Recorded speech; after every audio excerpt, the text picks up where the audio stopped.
Hello and welcome into the Starcastic Mark Studios, aka Cooper's bedroom. I'm Ryan. This is our father over here. He's hanging out with us, and Chris was actually at the game, so he's on the phone. Chris, say hi. GT boys, another one. Stars win tonight by a final score of 7-4. It kind of felt like we were watching a Lindy Ruff kind of game tonight. I did not expect the offense to come from the Stars tonight, and nonetheless, it did. And maybe it's finally starting to turn around and get into the win column again more often. Although I just wish it was a little bit more consistent.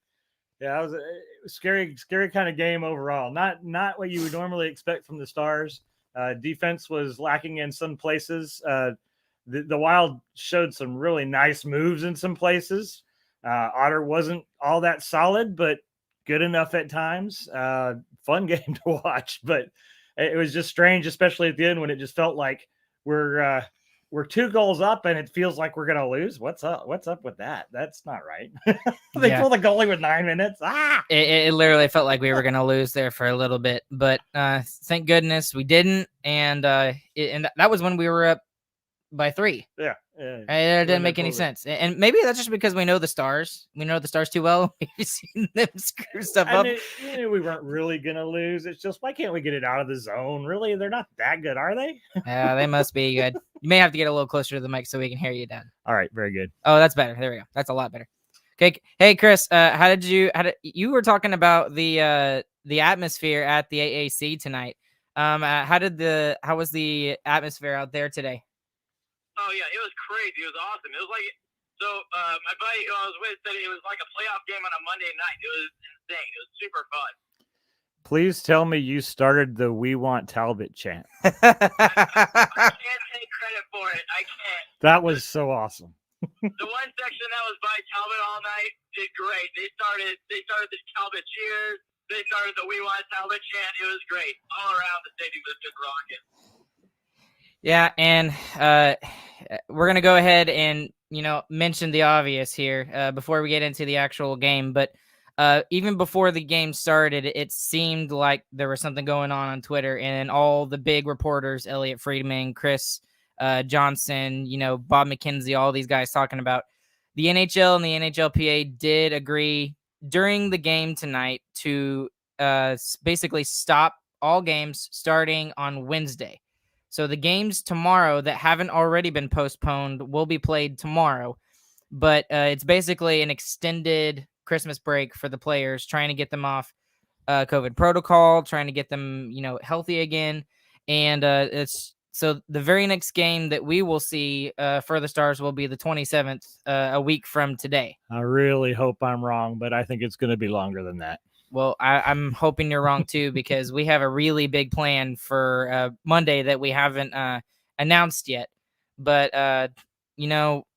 Chris, what do you think about this? Is this really just going to be basically an extended Christmas break, or is this going to be like multiple weeks? What do you think?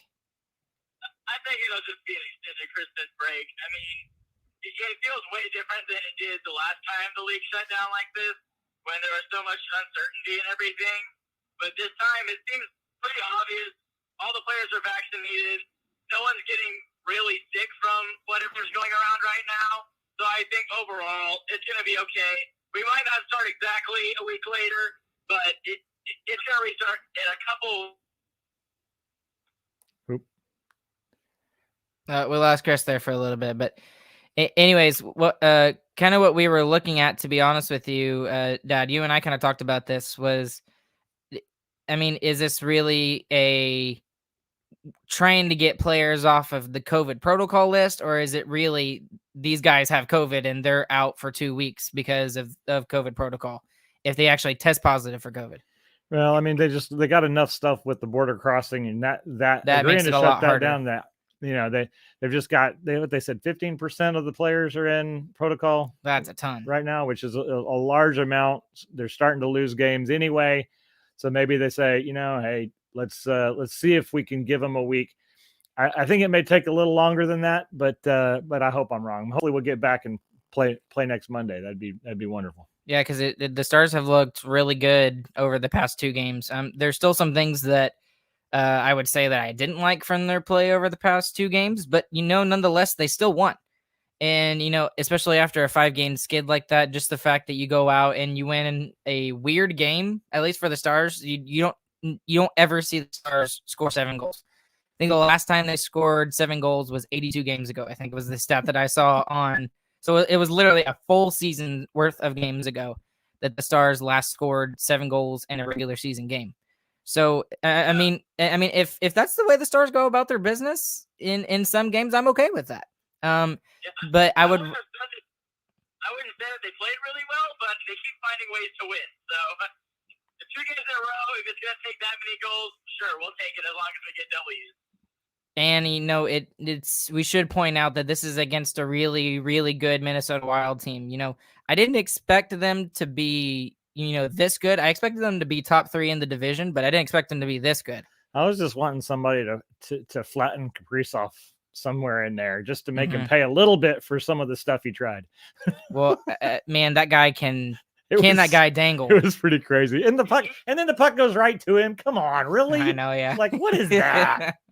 He always plays so good against the Stars too. He's just got our number for some reason. It's super fun to watch him play, though.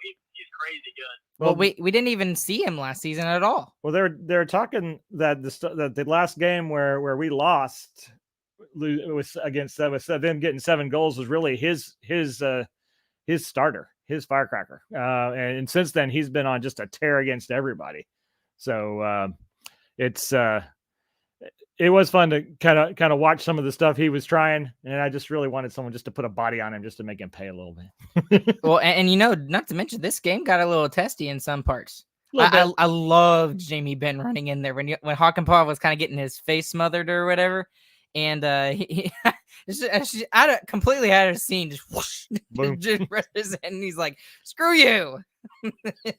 It was awesome. But anyway, guys, we got a lot of goals to talk about, so I'll try to go as fast as I can, but we'll see how this goes. Okay, so the Minutemen do it again. Starts off with Joe Pavelski. Gets his 12th of the season. I swear the guy's not 37.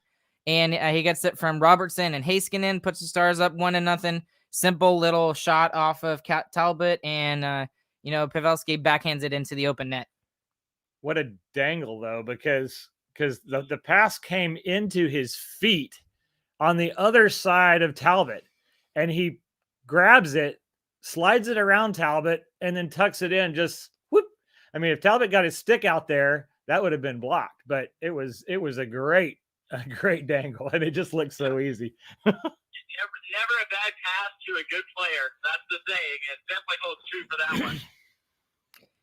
So it continues on in the second period. I honestly didn't think this goal should have gone in, but Esa Lindell finally gets on the board somehow. I mean, I watched the shot and I was just like, I couldn't tell if it got tipped by the defender or if it just kind of eluded it just went off one of the pads of Talbot inside to make it angle like it did at the end. But yeah, he just whiffed right through him. He just whiffed it. That's when the Talbot chance started on that goal, and it was only goal number 2. Yep. Well, and we should also point out that these last 2 games we've seen 2 defensemen, arguably I would say our top 2 defensemen other than Heiskanen, get their first goals of the season. So John Klingberg finally gets on the scoreboard and gets the overtime winner in the game on, was it Sunday? No, it was Saturday. Sorry. And then obviously Lindell gets his shorthanded goal here tonight. Because that was Lindell's first. Yeah, that was his first. Yeah. Very cool. And you got to give credit to Bones too. I mean, he said in the presser against I think it was Chicago.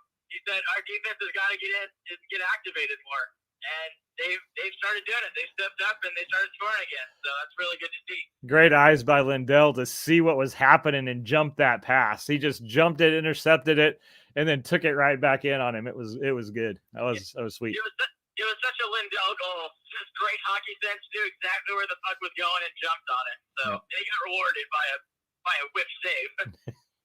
Well, and it finally. Well, I'm jumping ahead of myself a little bit. We'll get to that here in a second.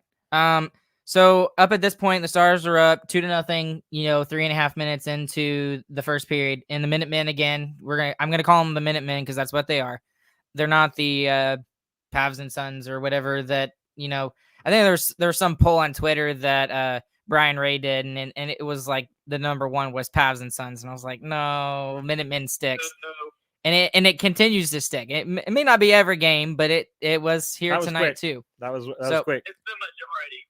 Yep, and so we should also point out that was a shorthanded goal. I don't know if I said that, so that's another shorthanded goal for the Stars. I think that's their third or fourth of the season. So the Stars are showing that they can be lethal on the penalty kill as well. The Wild were one of what, two other teams, I think 3 left now, including us, that have not been scored shorthanded against this season. And I definitely think that goal in particular is one that Cam Talbot would want back. However, anyways, the Minnesota Wild would strike back about 2 minutes later from Ryan Hartman, with Kaprizov and Zuccarello getting the assists there. It's 2-1 Dallas at that point. And I mean, it was a good play by Ryan Hartman, and the dude scored 14 goals, and that's his career high. So I mean, he's already matched his season total. And for those of you that don't remember, I don't know why I remember this, but this is actually a guy that the Stars traded from. I'm trying to remember. I think Philadelphia for Tyler Pitlick. And then we just let him go because we were just trying to shed salary from Tyler Pitlick. So then the guy goes, turns around, signs. Go ahead, Chris. It's the Dallas Stars legend, Ryan Hartman. Never actually played a game for the Stars, but yet that's an interesting tidbit of trivia if you ever get that question. But anyway, he gets his 14th of the year, puts the Stars up, or puts the Wild up on the scoreboard, and it's 2-1 Dallas at that point. Defense didn't look great on that play. It just, and in general tonight. Yeah, people spinning around, looking where's the puck, trying to stop a pass, but it still gets through. Pucks bouncing around that elude us for some reason on defense tonight. Yeah. And then we go into the later half of the first period. Kevin Fiala, who he's one of my non-Dallas Stars favorite players. He's up there with like Mangiapane of Calgary. Those two guys are just amazing. But he gets his 5th of the year from Marcus Foligno, and it's tied 2-2. And especially after the hot start that the Stars had, everyone's thinking, "Oh, here we go again." It didn't feel good right then. No, it did not. That felt like a dagger straight to the chest. I mean, especially after such a great start. I think stuff like that, we're used to taking that to the first intermission, and it just did not happen. Our defense that set the tone for our defense all night, pretty much, it felt like. And yet their defense was worse, so that's good. Yeah. That is true. Yeah, there was no defense in this game tonight at all. However, despite the fact that we were giving up, 2-goal leads, and, eventually they would tie it here in the first period, or that, they would be within 1 or whatever, the Stars found a way to respond tonight each and every time. And that's exactly what you want. They never trailed tonight.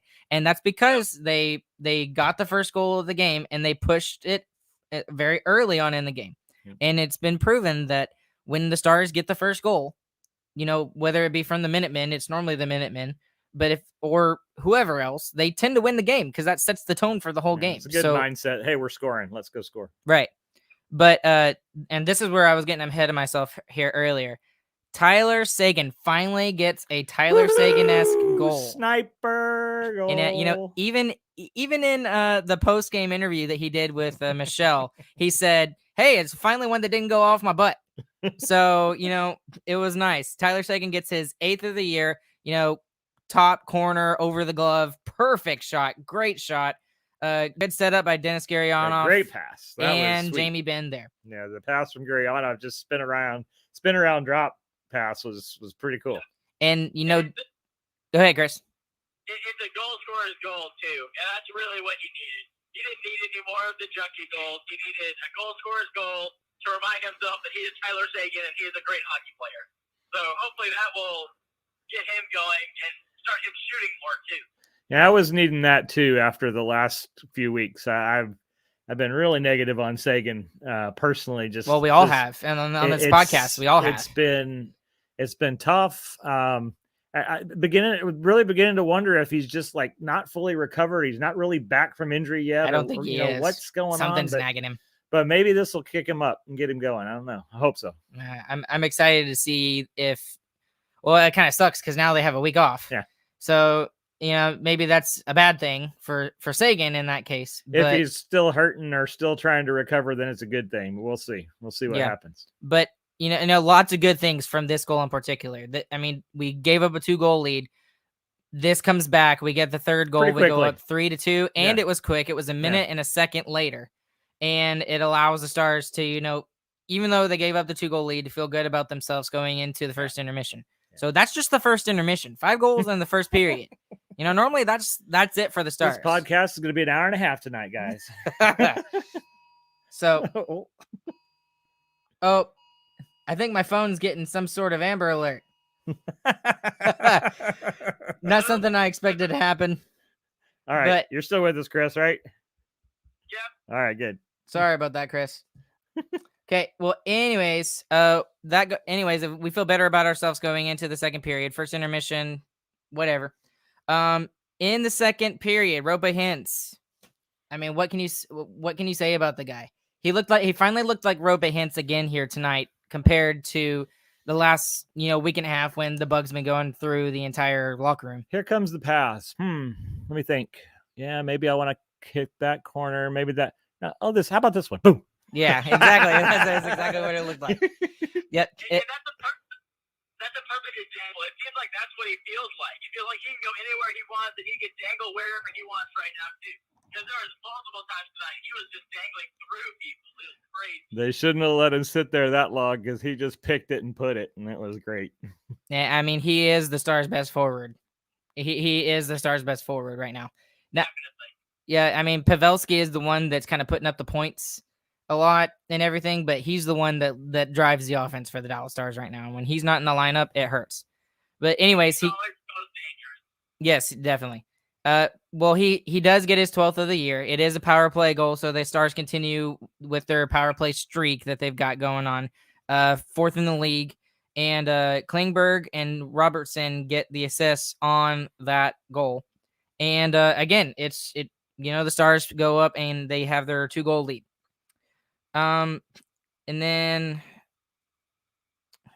trying to remember if there's something I'm forgetting, but anyways, Kaprizov eventually gets his 12th of the year as well.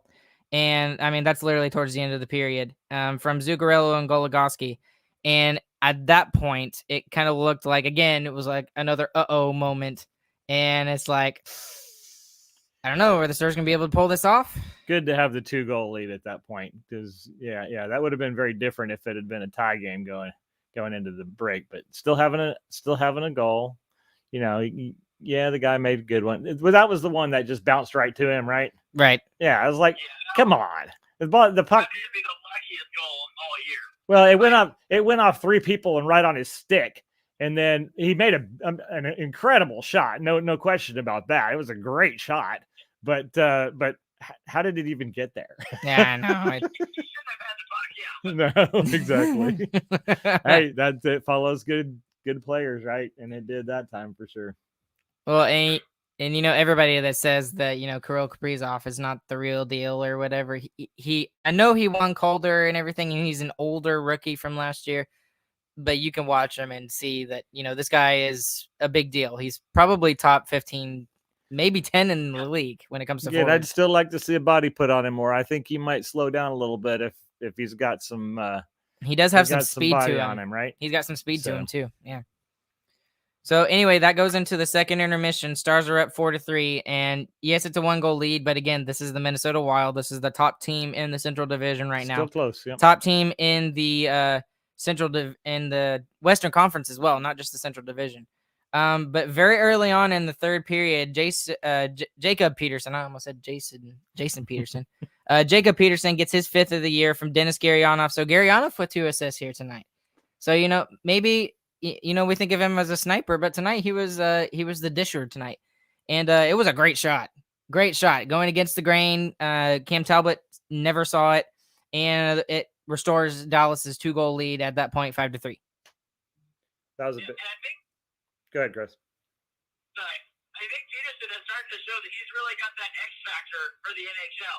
Like, he doesn't do anything particularly special, but he just puts the puck in the net every chance he gets.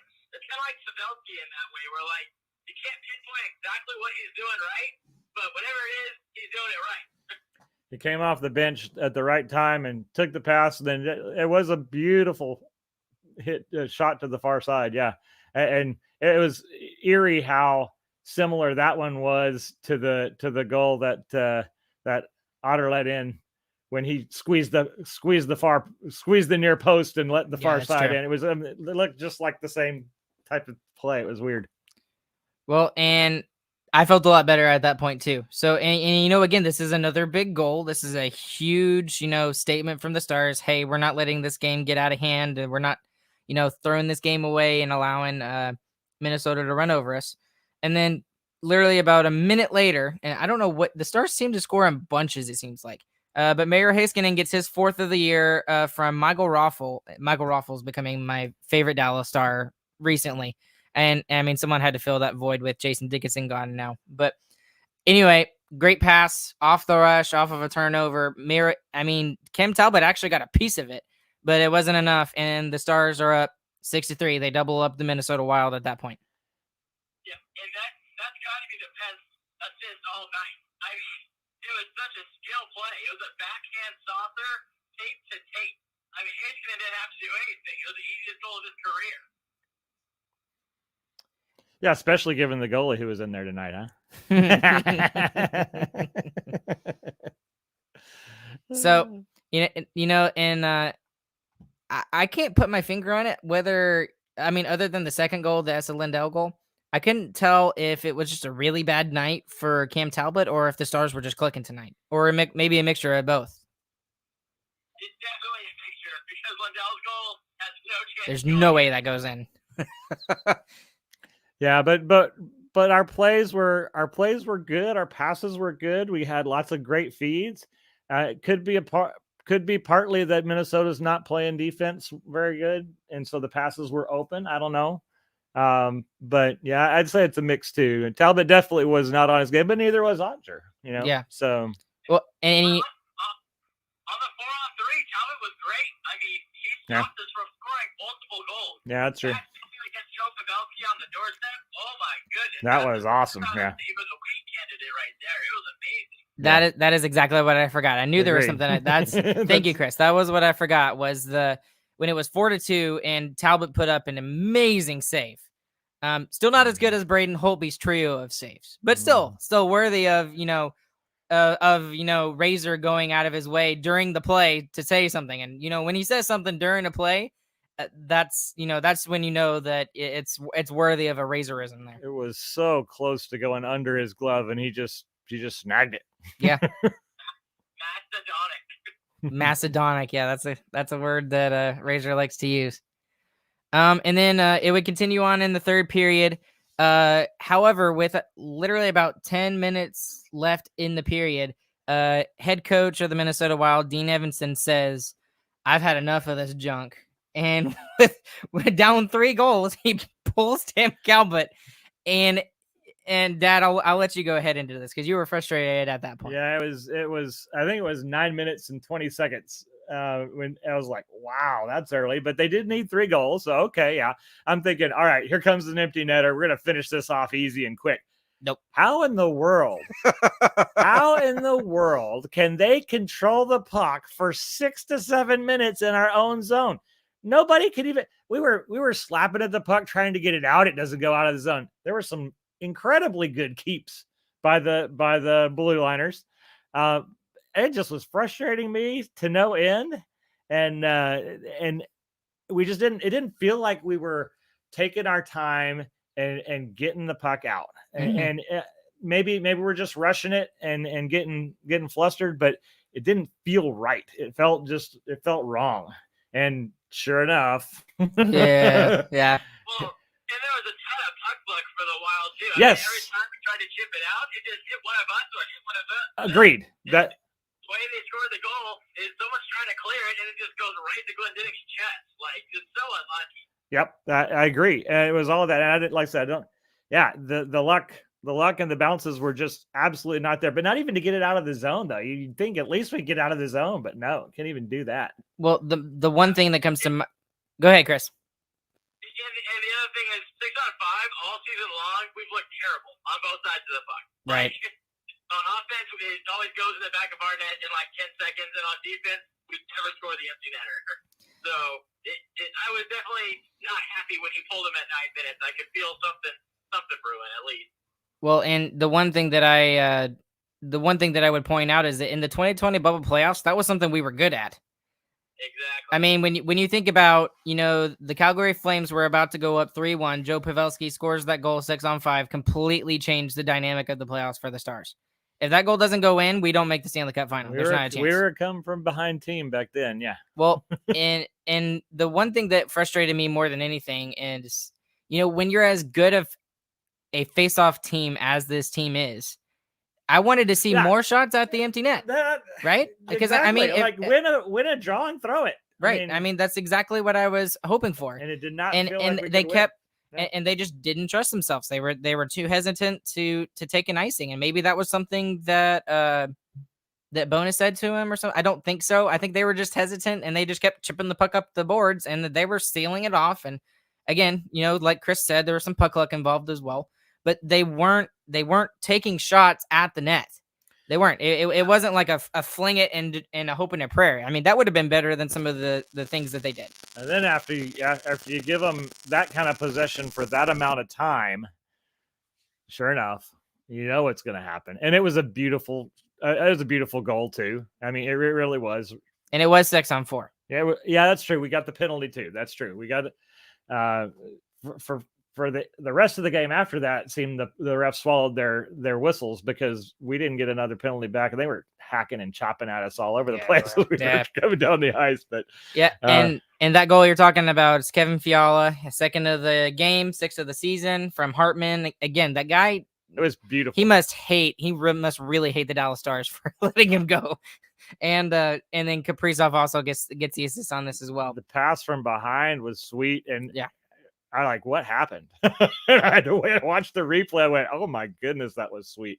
It was like a Zegras goal light. Yeah, it was. And how did it get through Ottinger as well? Which he probably wants. He wasn't hugging the post. Well, he needs that one back. Yeah. That's one. So. Now, and thankfully his team kind of gave him a bunch of goal support here tonight with 7 goals. But you can't expect that from the Stars every night. And that's where you're sitting there going, We've got 3 minutes left. They just scored a goal, and they only need another one to really make it that tight. They're just going come on, guys, you got to get it out of the zone. Mm-hmm. Makes your butthole clench a little bit. Yeah, no joke. And then so that makes it 6-4 at that point, and you still feel like we're gonna win this game, but you still have that gut feeling, we're going to lose 7-6. We're going to lose 7-6. We're going to lose 7-6.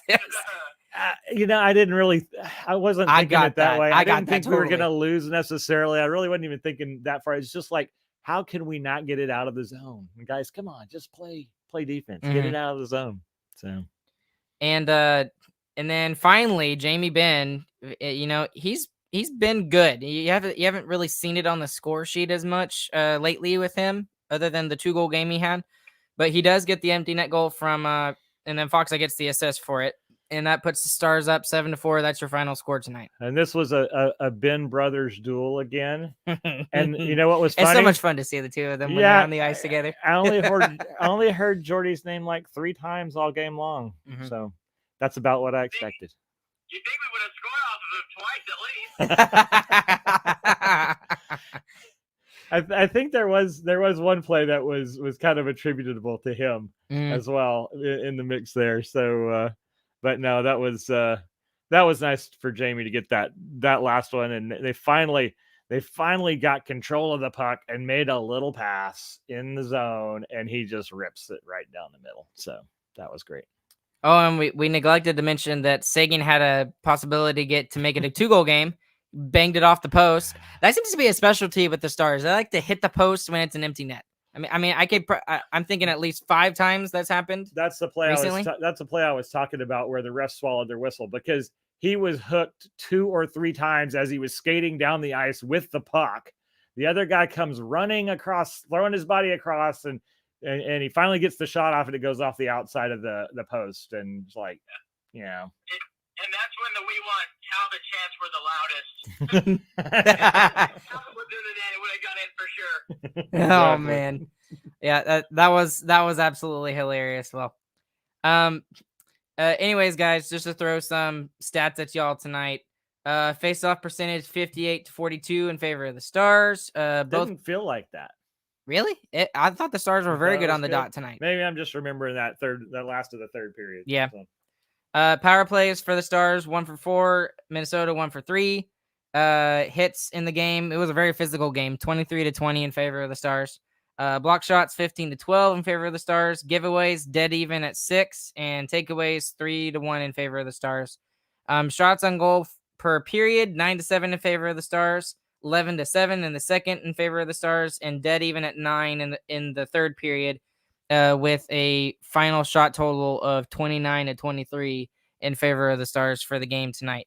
So, I mean, lots of good stats to come here for tonight. But I mean, give me like one positive from this game and one negative from this game, because I feel like you can pick and choose. Because, I mean, there were a lot of good positives. You could say there was a lot of good positives, but there were also a lot of negatives. What's your biggest one from each side? I'll go before Chris, so I get the easy one, and then I'll let him, since he's the experienced podcaster here, he can pick a harder one. Yeah, Chris, you're the experienced analyst.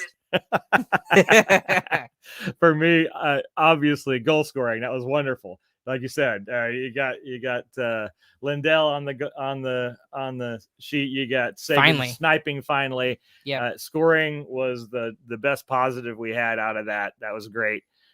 Negative, where did the defense go? But it was both sides. It was both teams. But come on, that's not who our team is normally. So, you know, I love the win. It was a fun game to watch, but I want better defense than that. Well, it's going to be. That's definitely not how we want to play the Wild. Yeah, exactly. Well, really, when the Stars and the Wild meet again, it's going to be 1-7 wins. So we'll see. We'll see how that goes. Chris, go ahead. What's your biggest positive? Well, my biggest positive is the way we responded tonight. So during the 5-game losing streak, the Stars found a point in every game where they would decide to lose. And it was there was three of those moments tonight where we could have decided to lose. It was when they tied it 2-2 in the first period, and when they brought it back in the second period, and then finally when they had so much possession on the 6-on-5. We could have lost in any of those places, but we found ways to come back, score goals, respond, and really put pressure on the Wild. Whereas in the previous 5-game losing streak, we would have just folded. Yep, agreed. And then the biggest negative, it's scary, even though it's the first one, but Otter was not good. I mean, we just got to say it. Yep. He didn't play very good at all. He didn't have a really big save even. But I assume it's just a one-off, but it's very scary because it could not be. He acknowledged that in the post-game interviews as well. Right. He kind of said the same thing. I didn't have my best stuff, but the guys gave me the goal support, and we got to win. So. Well, what was your biggest negative tonight before I throw in my 2 cents? No, that was my defense. Your defense? Yeah, okay. That defense was my negative. Like, I need I need to see more defense than that. I'm going to agree with Chris on the biggest positive is response. You know, despite the fact that, you know, we did get the goal support tonight, I think response is bigger because obviously if we're going to make the playoffs, which right now we're not in a playoff spot, in the really tough Central Division, those kind of, yeah, right, exactly. Those responses are going to be really important, regardless of who you play in the playoffs. And that was something that we were really big about in the bubble playoffs when there were no fans in the stands at all. Is they found the right players found the right time to respond. I mean, I can think of Dennis Garionov. He had that 4-goal game in the bubble playoffs, and he responded in a big way. Joe Pavelski, didn't have a great regular season, but he came through in that game, and he was huge for the Dallas Stars in those playoffs. So it's good to see players that, like Peterson, that was probably the biggest goal for me, in my opinion, tonight, was his goal, because that put the Stars up 5-3 early on in the third period. and that gave the Stars a little bit more breathing room and a little bit more comfort to go through and win this game. So, and I'm kind of with you both. I'm kind of 50-50 on my negative. The goaltending, Otter knew that he wasn't good tonight, and then the defense needs to be better. We're not going to score 7 goals every night, and I think the Stars know that too, as well, and that's not how they play. But maybe they will now. That'd be cool. Right now, yeah, that would be cool. Yeah, right. It'd be completely different. We're no longer a defensive team. We're going to go offense. What am I smoking? Yeah, right. But I'm going to go back to my Blackout Dallas article that I wrote when Ottinger was, finally starting to come out and say, no, I belong in the NHL, even though he did that last season. The Stars seem to play better in front of Ottinger than they do any other goaltender. I don't know if I have no idea what it is. I cannot put my fingers on it other than the fact that maybe he's a young goaltender and they don't want to leave a now 23-year-old, his birthday was last game. They don't want to leave a 23-year-old young goaltender out to dry. And maybe they just played just that, that much harder in front of that guy rather than in front of the 35-year-old Hudobin or the 32-year-old Braden Holtby. So, I mean, I don't know if that's a thing or what you guys think about that, but they just seem to play better in front of Ottinger. Possibly. I think this time the hype on the game, you don't go in looking for revenge in a game like this. You go in trying to play good and play your game, and we didn't play our game, but we sure played well. We looked like the Edmonton Oilers out there tonight. So turnovers galore. Yeah, I don't know if it was I don't know if it was just in front of Ottinger or what, but it was nice to see the goal scoring and then push on that. What were you thinking, Chris? Yeah, I mean, it just seemed like the players this game just decided they weren't going to lose. So it's good to see them respond in a good way, especially when they got demolished on the previous game against the Wild. Yeah, I think that was their biggest motivation tonight, was the fact they got embarrassed, and that was the one-off in a long winning streak, and they wanted to prove tonight that, no, we can play better than that. And they didn't in 65% of the game, in 65% of the aspects of the game. The defense was not there for either team. Well, but then you showed the stats. I mean, you went through the stats a little earlier, and those were way better than I thought they would be. No, I mean, I wasn't watching that during the game. Really, I was kind of wrapped up and enjoying the moment. But those stats show that we really did control the game. So that's good. I think it was just that a lot more passes got through us that just normally don't. That we normally just knock down. We just couldn't do it for some reason tonight. Yeah. 3 stars of tonight's game. Kirill Kaprizov gets the 3rd star. Mayor Heiskanen gets the 2nd star. And Denis Gurianov gets the 1st star in tonight's game. And, all different goal scorers for the Stars tonight. That's just too funny that not weird that it was 7 different goal scorers for them last time, and now it's 7 different goal scorers for us. I mean, like I said, odd. first to 7 wins in a Wild/Stars game. So we'll see about how all this goes. Next game, pick your 7 goal scorers. Right? Yeah, exactly. So, and instead of the Enterprise hat trick challenge where you do your pick 3, it's gonna pick your touchdown, pick 7, pick your 7 goal scorers with the extra point. Remember that for the next Wild game, right? Well, I was actually just looking. The next Wild game, they don't play again until March 6th. Woo! Very end of the season. Yeah, getting out there. Well, so we'll see about that. And one more thing before we wrap this up tonight, because I think we've pretty much talked about everything. And we talked about this last pod, I think with James. I think it was just me and James that did it. Or it might have been you and me, Chris. I forget. But, with all the COVID shutdown and stuff like that, we do need to talk about the Olympics. With all these shutdowns and, yeah. And you answer my question for me. Will the NHL be in the Olympics? Yeah, no, there's no way. There's not a chance. It's a 5-week quarantine. Players are already sick. Right now, I'm not even sure China wants the NHL players to come over. So I don't think there's a chance it's going to happen. And the good thing about that is the Olympic break that we did have, we can now just move all the postponed games to there, and the schedule will be perfectly fine. So Yep.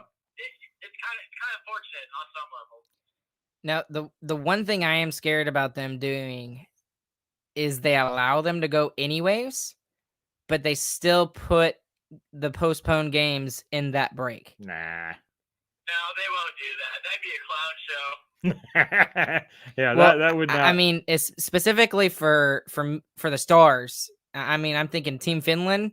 There's gonna be 4 players from the Stars on Team Finland, I would think. Yeah. They're not gonna play NHL games without the Stars. No. That makes no sense. No. Well, the best players have to play.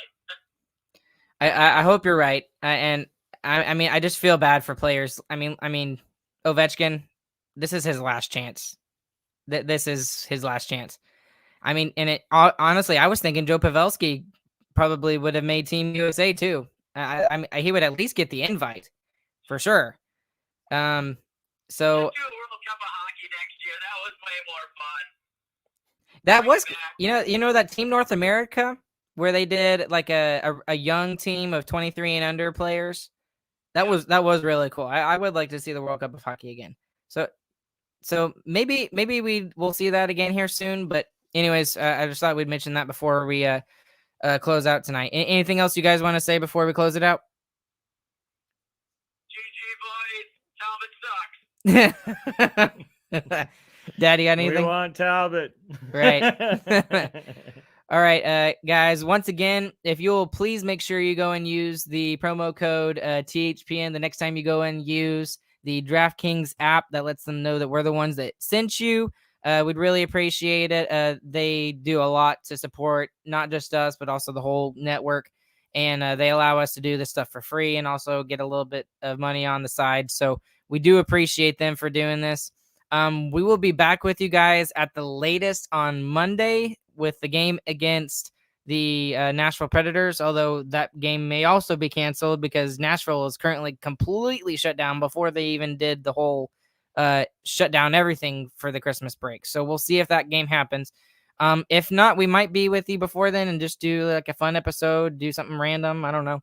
But we'll see. Anyways, guys, thank you guys for tuning in, whether you're listening now on the live stream or whether you're listening on the podcast side the next morning or whenever. We love you guys. We'll talk to you again on the flip side. Merry Make Christmas. sure you guys have a good evening. Merry Christmas as well.